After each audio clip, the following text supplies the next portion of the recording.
welcome to Into the Mire. We're actually going to be talking about a really interesting subject today, if I can string my words together properly. Interesting subject today. We're going to be talking about the purpose of society. What drives society to get up in the morning? You know, you as the average listener, what is your purpose in life? What makes you get up out of bed, eat your breakfast, go to work, make a podcast, your Monday through Friday? What is the point in all of this? And yeah, let's just go ahead and talk about that. What drives people to do that? Yeah, so I think we have to break it down into different categories, because you have the atheistic perspective, the secular perspective, and then you have the religious perspective. And both will determine why you wake up to do something. So from the secular perspective, I'm thinking that their whole reasoning behind getting up in the morning, you have the existentialist and you have the nihilist. The nihilist says, the existentialist says that nothing matters, right? Right. So, actually... Also both, kind of. Yeah. Yeah, nihilistic. Yeah, just kind of... Because the nihilist says nothing matters. Yeah, nothing matters, Since nothing matters, just go do something that'll... No, it's actually, what's the point? What's the point in doing anything if nothing matters? That's kind of more of a nihilist, or is that the existentialist? That's more nihilism. Okay. That nothing matters, so what's the point? Then I was wrong. Okay, well, flip it around. The existentialist and the nihilist are different. But the existentialist says then that because nothing matters, then go out and live your life, right? They're the ones who say that? Or is it the nihilist who says that? I'm pretty sure you got that right. Okay. Yeah. All right. Yeah, that's confusing. Anyways, so there are those two perspectives. I don't think you can have another perspective if you don't believe in God. I don't think that you can... I mean, there's probably some other philosophical argument for that goes not contrary, but that is along the lines of nihilism or existentialism that has been invented that I don't know about in terms of secularism. But in terms of just pure living, as an atheist, you don't really have a reason to get up every morning and to work. Right. Because at the end of the day, you're just going to die and everything's going to fade out. Nothing really matters in the end of it all. From the religious perspective, you get up and you work and you do all these things because you're doing it to serve God, or doing it to serve your God or gods, whatever that may be. We do it because we serve Jesus. Right. But yeah, I think that is kind of, those are the two branches that you have for why you get up and do things. That was just kind of a basic breakdown. Yeah, and I think that Judeo-Christian foundation is really what drove the founding fathers of America to really form the type of government that they did. Right. And who was it that was talking about? That's right. You know, everyone's favorite Matt Walsh. He was saying that how he doesn't think that everyone should have the right to vote. Right. Now, he didn't really specify who, but he was kind of a tongue-in-cheek statement until I'm pretty sure he clarified what he meant by that. But I found it interesting that the founding fathers, back in the 1700s, when America was first formed, most Americans were very well educated in what was going on in their country, in their nation. They were literally pioneers. Like, most of America hadn't been developed. It was just those original 13 colonies, and they were pioneering a lot of things. And so you have a lot of these educated people making all these decisions. And so I think it was a perfect type storm where everyone had this base level of knowing what was going on in government and what they wanted out of government. And that was based on that Judeo-Christian foundation. And so we were able to build the society that we have today. And we spoke about this earlier, in the pursuit of happiness, How does a person, as an American, pursue happiness, and what does it mean to be happy now? Outside of, the Christian worldview, what does it mean to be happy? I guess it's whatever brings you immediate satisfaction.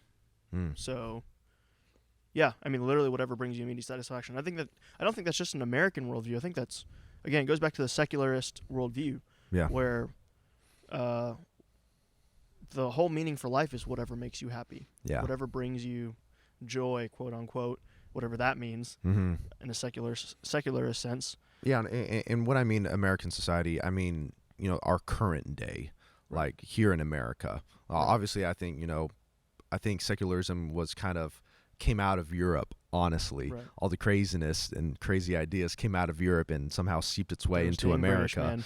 I don't think it was the British. I think it was more the French. Oh, probably you too, the French people. French. So progressive Take in your your baguettes. thinking. Leave. Take your baguettes. No, leave your baguettes. Leave your I baguettes. I love the baguettes. Take your policies.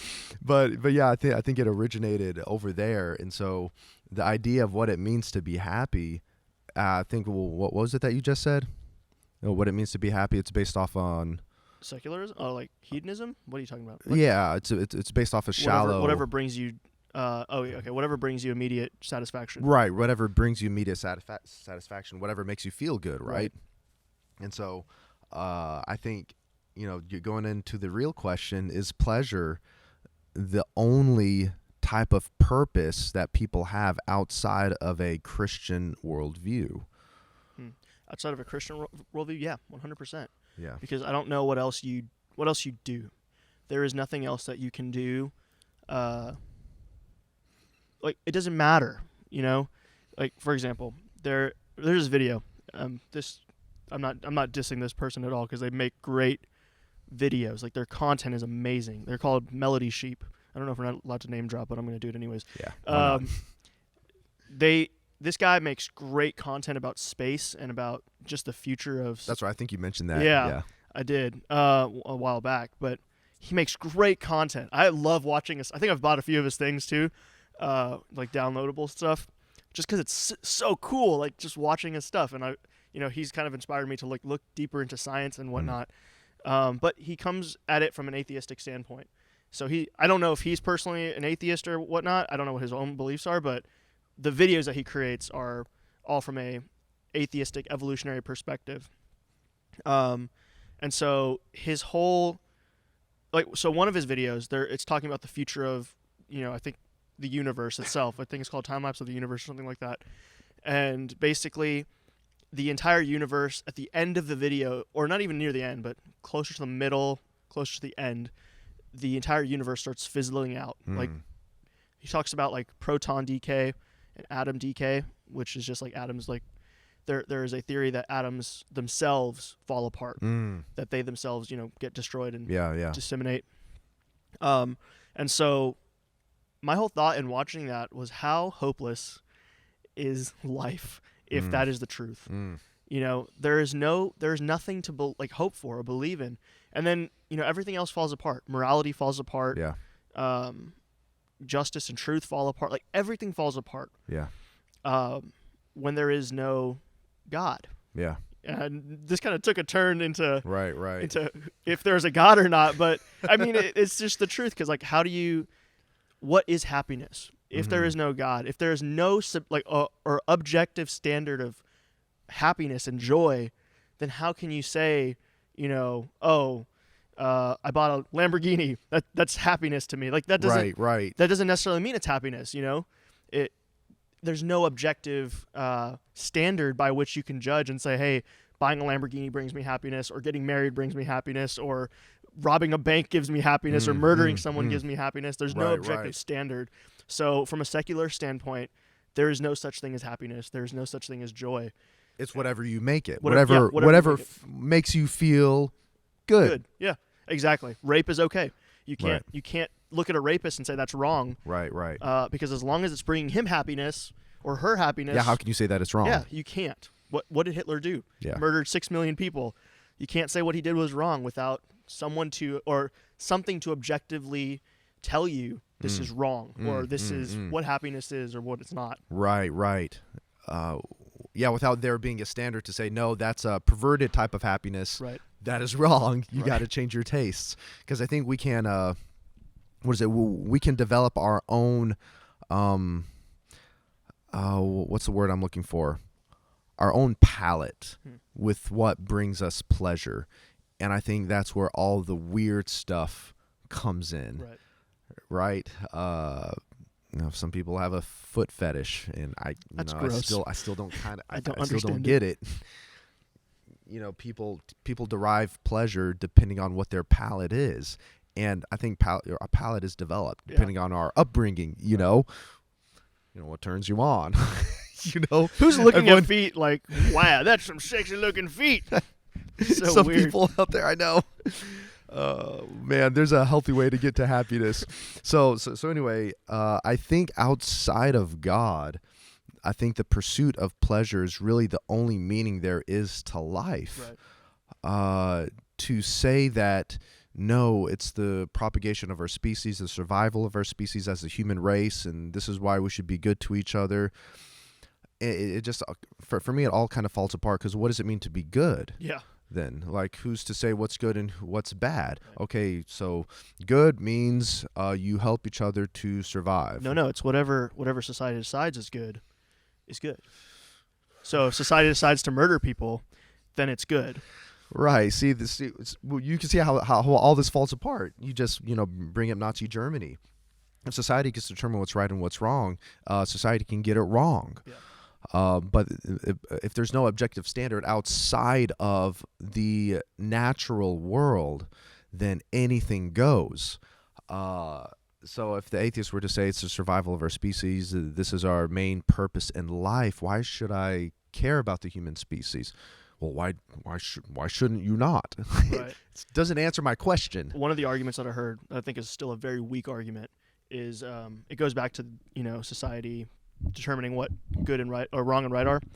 I think it was actually one of the debates that we had with Justin. And Oh, okay. Justin is not an atheist, but No. he was arguing from the atheist standpoint because he knows a little bit more about what they argue.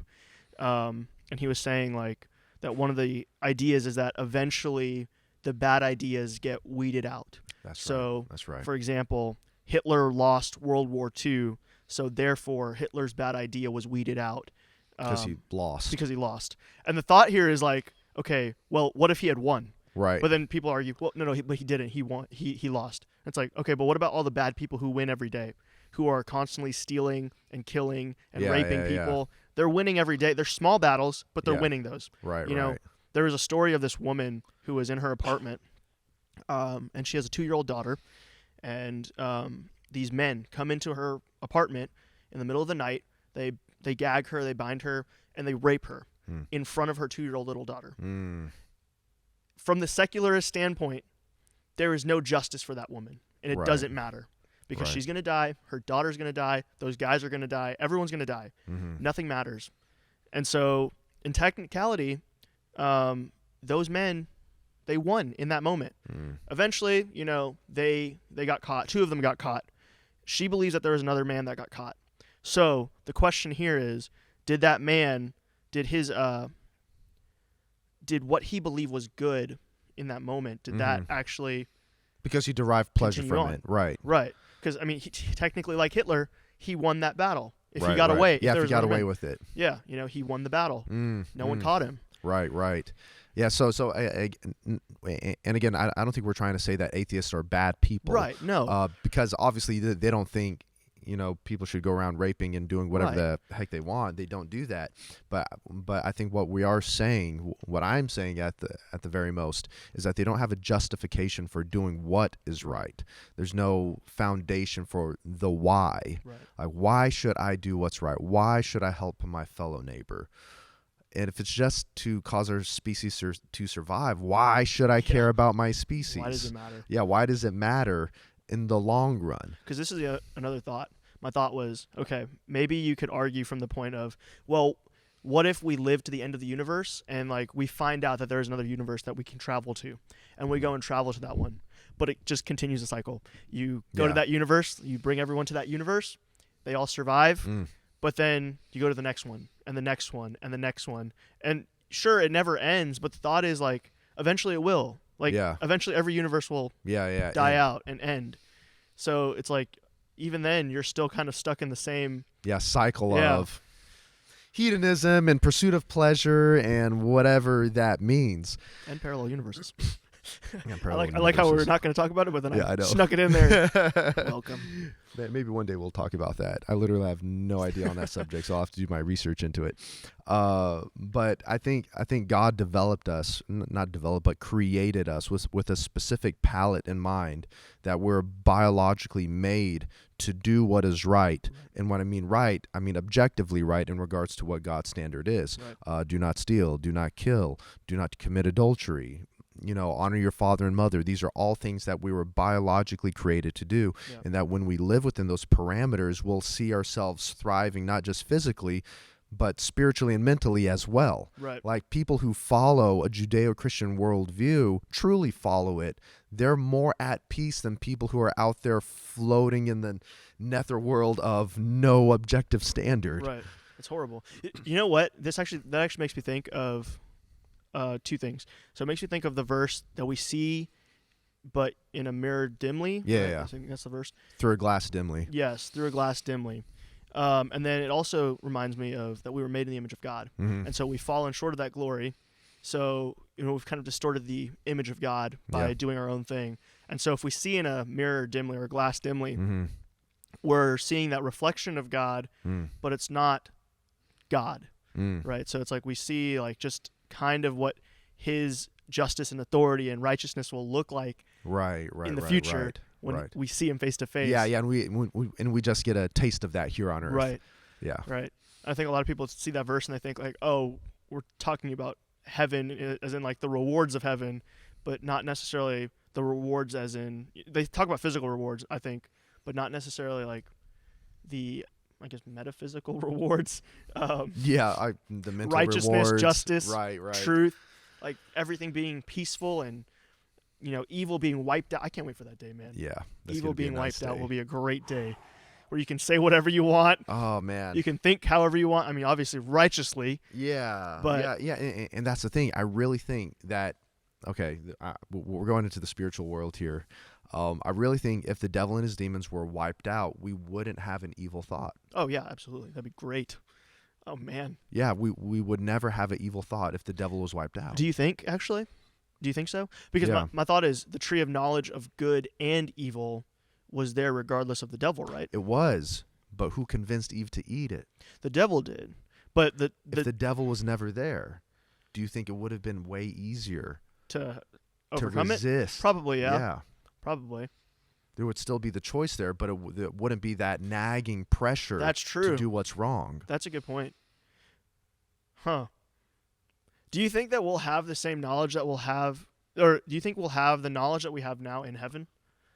Do you think we'll remember sin? Not necessarily like remember how to commit sin. Well, what I mean is like not necessarily remember like, for example, rape. Yeah. It's not that we would remember, like we would find pleasure in it, Mm-hmm. but we would remember it. Like, oh, this was evil. Yeah, and I think the way it's going to be when we die and go to heaven, when we wake up in heaven as different beings, glorified beings, is going to be more like how have you ever had an ear infection before?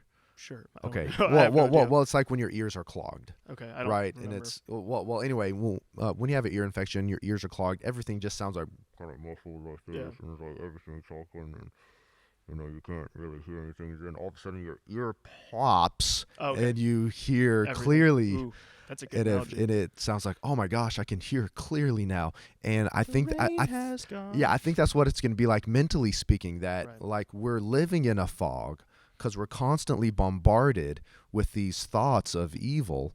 And obviously we're casting down these vain imaginations, vain thoughts. But that when we wake up in heaven, it's going to be like, oh my gosh, I can finally think clearly. That's kind of it's just like, wow, I'm not being constantly bombarded to do what's wrong or with these weird thoughts. Yeah. That, because it's finally clear now. That is kind of deep, actually. Yeah, I would love to think clearly for just one moment without the thought of, am I being influenced by some subconscious desire for, pride or, what's the word, for people to recognize me? The one thing that I can't wait for, I don't know if we have to end on this, but the one thing I can't wait for is to be able to hear God's voice clearly. Not, because there's so many moments, I don't know what everyone else believes, but I believe that the Holy Spirit still speaks to us. Mm-hmm. I believe that God still speaks to us, and somewhat an audible voice in our minds, not schizophrenia. Right. That you'll have like this pressure from the Holy Spirit to do something. Yeah. And he'll urge you, hey, you need to go do this, and you'll do it, and you'll find out, wow, that was actually really beneficial to whatever Yeah. situation was going on, or Yeah. maybe don't do something and you find out, yeah, that was I'll give you one example real quick. There was a time when I was working for Effective. So there was this clothing brand. Oh, sorry. No, I wanted to partner with a specific worship group. Mhm. I'm not going to say the name, but I wanted to partner with them. And there was this one marketing company that I could have worked with who had the connection to that worship group. And this worship group is pretty huge. Yeah. They're okay. Fine, I'll just say it's Maverick City Music. Yeah. Okay. So Maverick City Music, and this one marketing group had the connection to them, and I was like, wow, this is really cool. God, I've been praying about this. I can't wait to like work with this Maverick City Music, and they would be wearing my shirts and stuff like that. It'd be really cool. And so, I was like, okay, I'll partner with this marketing brand, and they'll help me get the connection, and that's how God's going to give it to me. And I went to worship in my room one night, and I kept hearing the Holy Spirit say, do not partner with this marketing group. Don't partner with them. And I was like, okay, God, I'll do whatever you say. And then I obviously didn't do whatever God said. And so I was like, okay, maybe it's just my mind playing games with me. Like I'm just thinking about it like too much. And so I partnered with them. I spent like $200 working with them, which in hindsight is not a lot of money, but at the time it was a lot of money. Right. So I spent the $200 on them, and they walked off. Like they didn't really perform the duties that they told us they were going to do. I asked them for a refund. They kind of just said like, screw you, and buzz off. And I was like, okay. And I was really disappointed. I was like, man, God, like I thought this was the right way. Yeah. And this is the craziest thing. If God promises you something, he will still fulfill it even in our disobedience, Yeah. which is crazy to me. And so my friend and I, John and I, we went to U of H. Well, we went to actually Gateway. Yeah. And at Gateway, Maverick City was there, or Dante Bowe was there, and he was singing. And I was like, wow, this is maybe God's gonna like give me the opportunity to speak to him here. Didn't. And God told me, he kept saying, you'll still speak with him. I was like, okay. And so I went to U of H, and they were having Dante Bowe came again, and he was singing. Oh yeah, I remember you saying that. Yeah. And John and I, the whole time I was sitting there like watching Dante Bowe sing, and I couldn't worship at all. I was just like so distraught in my heart. I was like, God, like, didn't you promise that this would happen? And I was really like just upset. I was like, God, like you promised this, and I don't see it happening. And he's standing on stage, he's singing, and he walks off, and I was like, God, like this was supposed to be my chance, Yeah. to talk to him, and I didn't even get a chance. And so John, like, I'm disappointed. John is talking to all of his friends and stuff like that. And then finally John's like, hey man, let's leave. And so I'm like, all right. So I was disappointed. I was kind of still complaining. I was like, all right, God. And we're walking out of the door. And the second that we're walking out of the door, Dante Bowe comes out, and he's walking out of the same door. Oh, nice. And I was like, I looked at John. I was like, dude, because I already told him like about the whole incident with the marketing group and stuff. And I was like, dude, I think I need to talk to them. And so I was like, Dante, and he was kind of like, what? Am I about to get shot or something? Like, who's this crazy fan? And so I go up to him. I talk to him. I'm like, hey man, like, I tell him the story. And he's like, yeah, man, here's our email, connect with us. And I was like, wow. Like in that moment, I was like, God fulfilled his promise. So my whole point of that story was that, God still speaks. Anyways, I can't wait to hear God speak so clearly to the point where you not second guess yourself. Yes. There's no misunderstanding. Right. That was a long story just to say that, but just wanted to test to God's faithfulness. That's a pretty cool story. Yeah. And there's multiple moments like that I wish I could tell them all, but yeah. Right. Maybe we should talk about that in a future podcast. Cool. Hearing from God. But anyway, I guess in conclusion, everyone's trying to look for a purpose in life to do, and I feel like if your only purpose in life is to pursue pleasure, to do what makes you feel good, I think that'll work, but only in the temporary, only in a very shallow level. It's not going to give you long-lasting fulfillment. And I think if materialism is the only thing that you're pursuing, materialism is ultimately not going to bring you happiness, because once you get it, once you have that finally, and your whole financial future is secure, what then is there to strive for? Right. Like there's nothing else to fight for. And I think that's why we see a lot of celebrities end up in depression or anxiety, because, once they have it all, like, well, what is there to life other than more stuff? Yeah. And death. Right. And so I think having a worldview that does not have a solid foundation in what your purpose here in life is for is ultimately going to leave you nihilistic, and it's going to leave you anxious, and it's going to leave you depressed. Right. If you try to pursue something that's outside of the metaphysical, if you're just pursuing life in a purely naturalistic sense, then it's going to leave you wanting. But if you find that purpose, I say in God, I know there's a ton of other religions out there that claim that there's ultimate purpose. But if you find that purpose in God, I think that no matter what your circumstances are, there's always something to strive for, whether you're rich, whether you're poor, whether you're a strong man, whether you're a weak man, strong woman, weak woman, Right. it doesn't matter where you're at. There's always going to be something to strive for. And I think that's the reason why I get up in the morning. You know, there's a lot of reasons why I get up in the morning other than my kids banging on my door, making my bed. I think at a young age, you being 23, it's easy to want so many other things, and so I'm learning right now that my dependence has to be on Christ and not on the things that I can get. Right. And it's hard because I'm single and Yeah. I don't have kids, and I just want stuff. And all that stuff is gonna come. Yeah, It'll all come. Yeah, it will. And it's just like, how do I depend on God over the things that I want? And I think something that I really want to learn is that, or a definition that one of my friend's dads gave to me. He said that a definition of success is this: that success is total dependence on Christ. And that's pretty deep. I have kept that phrase or that term because I think it matters so deeply. I think everyone else's definitions of success are whack.